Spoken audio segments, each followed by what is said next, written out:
जय श्री राम भाइयों एवं बहनों। एक बार फिर से मेरे वीडियो चैनल स्पिरिचुअल दादी पे आपका हार्दिक स्वागत है। आज के वीडियो में मैं आपको देवशयनी एकादशी तिथि के बारे में बताऊंगी। एकादशी तिथि कब है और इसकी व्रत कथा क्या है और देवशयनी एकादशी की कथा क्या है, इसके बारे में मैं आपको आगे बताऊंगी। आषाढ़ मास के शुक्ल पक्ष के एकादशी को हम देवशयनी एकादशी कहते हैं। इस वर्ष सन 2024 में 17 जुलाई को देवशयनी एकादशी तिथि है। देवशयनी एकादशी के दिन से ही विष्णु भगवान क्षीर सागर में अनंत सैया पे योग निद्रा में चले जाते हैं। यह 4 महीने तक योग निद्रा में रहते हैं और कार्तिक मास के एकादशी को उठते हैं। इस एकादशी को हम देव उठनी एकादशी कहते हैं। और 4 महीने हमारे यहाँ कोई भी शुभ कार्य इत्यादि नहीं होता है, जैसे कि मुंडन हुआ, शादी ब्याह हुआ, ये सब हमारे यहाँ नहीं होता है। 4 महीने को हम चतुर्मास के नाम से भी जानते हैं। इस 4 महीने में भगवान शंकर इस सृष्टि का संचालन करते हैं। एकादशी कथा के अनुसार राजा बलि तीनों लोकों पे अपना राज्य करने लगे, अपना शासन करने लगे, उस पर अधिकार जमा लिया।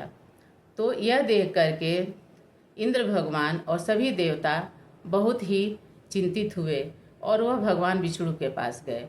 विष्णु भगवान उन लोगों को देख करके इसका हल निकालने के लिए वामन भगवान का अवतार धारण किए और वह राजा बलि के यहाँ गए और उनसे भिक्षा मांगे। भिक्षा मांगने पर राजा बलि ने कहा कि आप हमसे जो भी वरदान मांगना चाहते हैं मांग लीजिए। तो वामन भगवान के रूप में जो विष्णु भगवान थे वह उनसे 3 पग भूमि मांगे। उन्होंने उनको 3 पग भूमि दे दिया। वो 2 पग से ही पूरी धरती और आकाश और पूरी संसार को वो माप दिए। इस पर तीसरा पग रखने के लिए वह राजा बलि से कहे कि अब मैं तीसरा पग कहाँ रखूँ। तो इस पर राजा बलि ने अपना सिर नीचे झुका दिया और बोले कि मेरे माथे पे रखिए।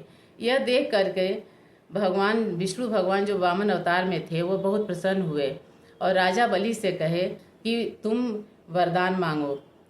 तो राजा बलि ने कहे कि आप ऐसा करिए कि आप पाताल लोक चले जाइए और वहीं पे निवास करिए। यह सुन करके विष्णु भगवान पाताल लोक चले गए और वहीं पे निवास करने लगे। यह देख करके माता लक्ष्मी और सभी देवी देवता बहुत चिंतित हुए कि विष्णु भगवान ही पाताल लोक चले गए। तो माता लक्ष्मी एक गरीब स्त्री का रूप धारण करके और राजा बलि के यहाँ गई और उनके कलाई पे राखी बांध करके और उनको अपना भाई बना लिया। यह देख करके राजा बलि थे कहे कि आपने मुझे भाई बना लिया, मेरे कलाई पे राखी बांधती, तो आपको उपहार स्वरूप क्या चाहिए, मांग लीजिए।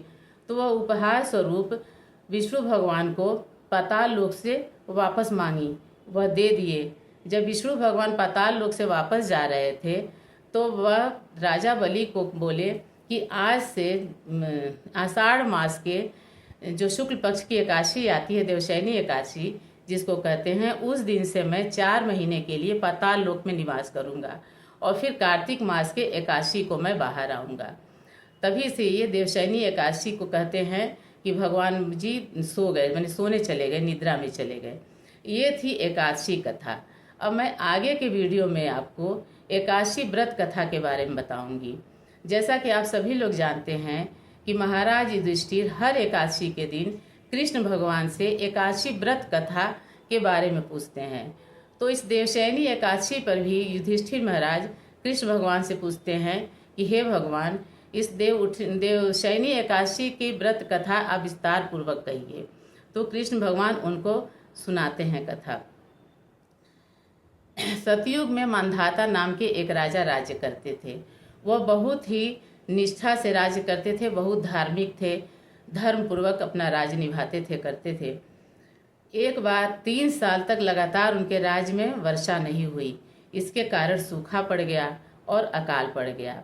अकाल पड़ने के कारण वहाँ के जो लोग थे उनके अंदर धार्मिक प्रवृत्ति कम होने लगी। यह देख करके राजा बहुत चिंतित हुए कि अब इसको कैसे वो किया जाए।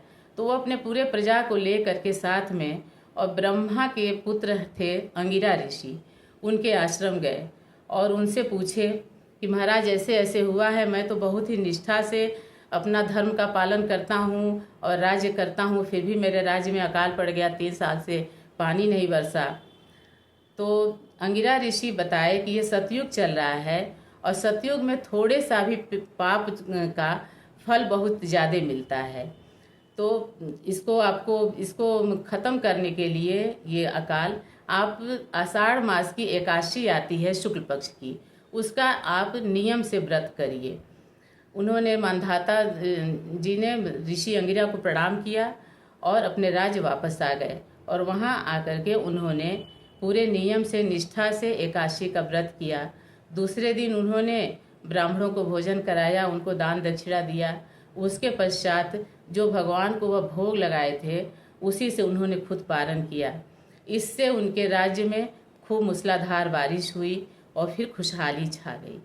ये थी एकादशी, कृष्ण भगवान द्वारा बताई गई युधिष्ठिर को एकादशी व्रत कथा। एकादशी व्रत करने के बाद पारण का मुख्य महत्व होता है। पारण भी समय से किया जाता है। तो इस दिन 18 जुलाई 2024 को पारण का समय है। सुबह 6:10 से लेकर के सुबह ही 8:42 तक, इसके बीच आप अपना व्रत खोल लें। आज के वीडियो में बस यहीं तक। आप आगे सब्सक्राइब करिए, कमेंट बॉक्स में कमेंट करिए और लाइक करिए। फिर मिलते हैं आगे के वीडियो में। जय श्री राम।